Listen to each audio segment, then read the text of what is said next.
नमस्कार. आज मी तिखट गोड शिरा असा करणार आहे. तिखट गोड शिरा नाहीतर उपमा पण म्हटला तर चालेल. तर तिखट गोड शिऱ्याला लागणारे साहित्य म्हणजे एक मोठी वाटी रवा, जाडा रवा मी साजूक तुपात भाजून घेतलेले आहे.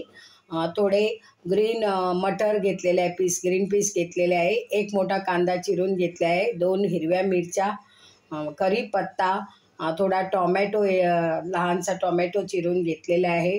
फोडणीसाठी जिरं पाव चमचा, मोहरी पाव चमचा आणि उडीद डाळ आणि मेथी पाव चमचा असं करून हे फोडणीला देऊन मग थोडी साखर घालायची आणि थोडा खवलेला नारळ सर्व करताना घालायचा. तर आज मी तुम्हाला तिखट गोड शिराची रेसिपी करून दाखवते आहे.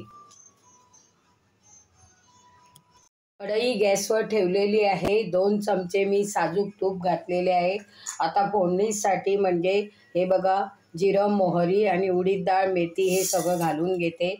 त्याचबरोबर ह्या चिरलेल्या हिरव्या मिरच्या त्या पण घालून घेते आणि नंतर हे कढीपत्ता आहे तो घालून घेते. जरा तडकू दे. नंतर मी कांदा टोमॅटो घालते. असं हे तडकू दे.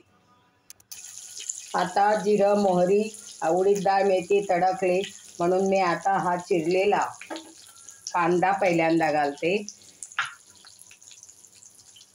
चिरलेला कांदा आणि टोमॅटो घालून घेते आणि असं हे ढवळून घेते. जरा कांदा आणि टोमॅटो मऊ व्हायला पाहिजे. आता हे मटर पण आहे ते पण घालून घेते. जरा मऊ व्हायला पाहिजे आणि नंतर हा जो रवा, 1 वाटी मोठा रवा साजूक तुपाने भाजलेला आहे तो मी नंतर घालणार. पण जरा हे आता साहित्य मऊ होऊ. आता मी ही साखर आहे ती पण घालून घेते आणि असं ढवळून घेते, मिक्स करून घेते.